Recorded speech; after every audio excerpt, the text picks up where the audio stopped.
Здравейте! В това видео продължаваме темата за перфекционизма, като този път го разглеждаме през призмата на работното място. Това е тема, която отново и отново излиза в работата ми с хора от корпоративната среда и идеята на това видео е да ви помогне да разберете тънката граница между старание и професионализъм и отлагане и перфекционизъм. В корпоративния свят, в бизнеса, в предприемачеството, всъщност перфекционизмът много рядко изглежда като слабост.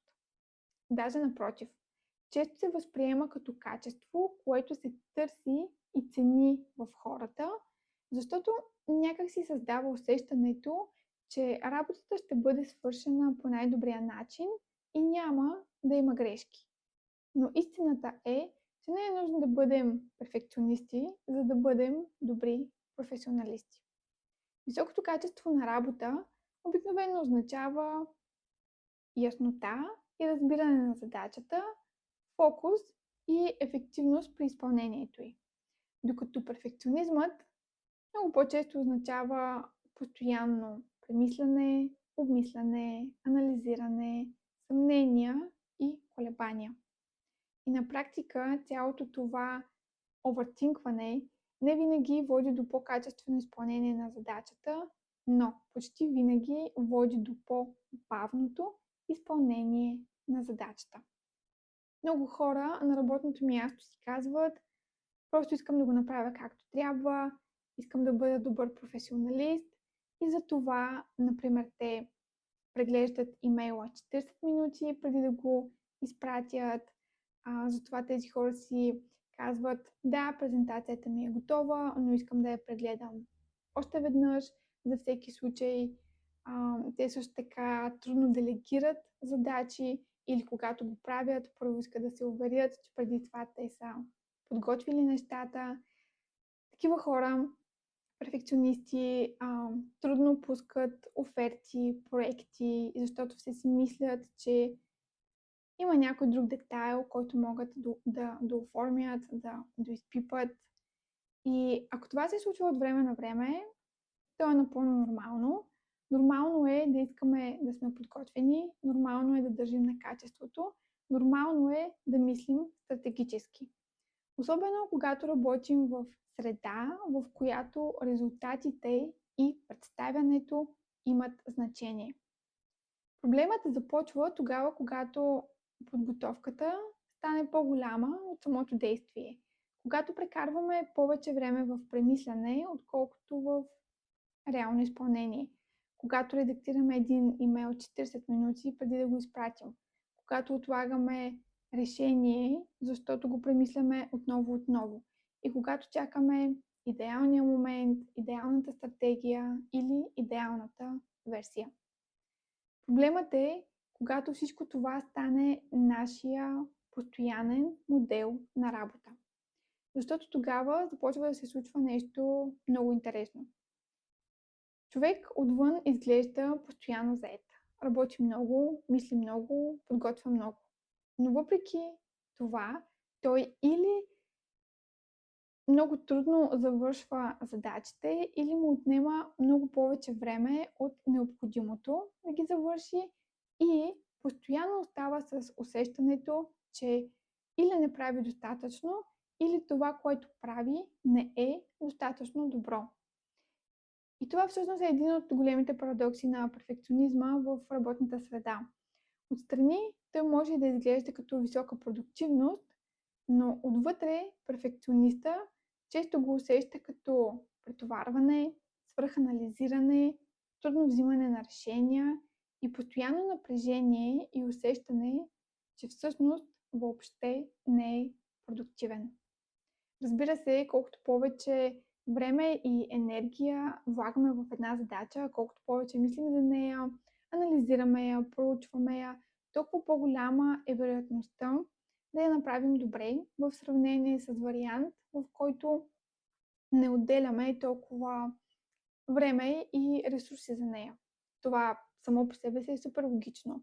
Но много често в желанието си да увеличим качеството, Постепенно се увеличават и други неща, като напрежение, време за изпълнение и страх от грешка. И в един момент човек започва да работи не за да създаде резултат, а за да избегне възможността нещо да не е достатъчно добро. И това е много финна, но важна граница.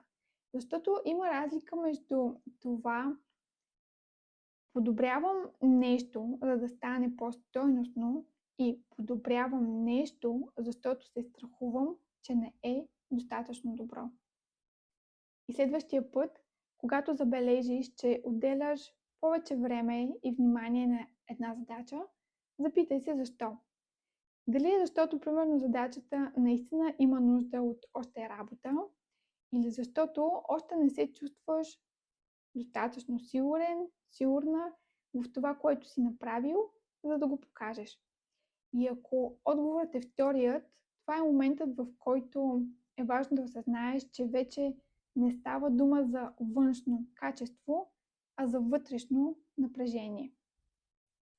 Добре е да премисляме нещата преди да ги правим, но също така е добре да си припомняме, че яснотата идва в движение. Че подобрението идва след първата версия, обратната връзка идва след публикуването, след срещата, след представянето на проекта, след реалното изпълнение на задачата. И разбира се, това не означава да спрем да се стараем, не означава да работим некачествено. Разликата е много по-финна.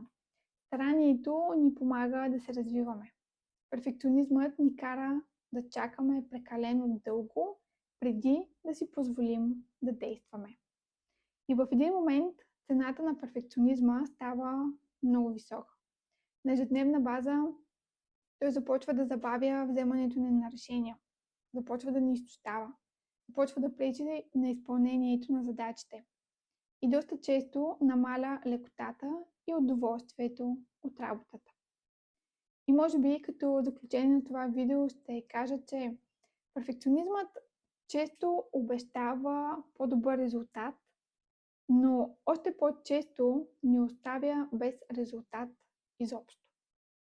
И понякога най-здравословното решение не е да правим нещата перфектно, а просто да ги завършим. И знам, че е много по-лесно да се каже, отколкото да се направи, защото перфекционизмът не е просто идея, не е просто нещо, за което си говорим. Това е реално състояние, което много от нас познават добре.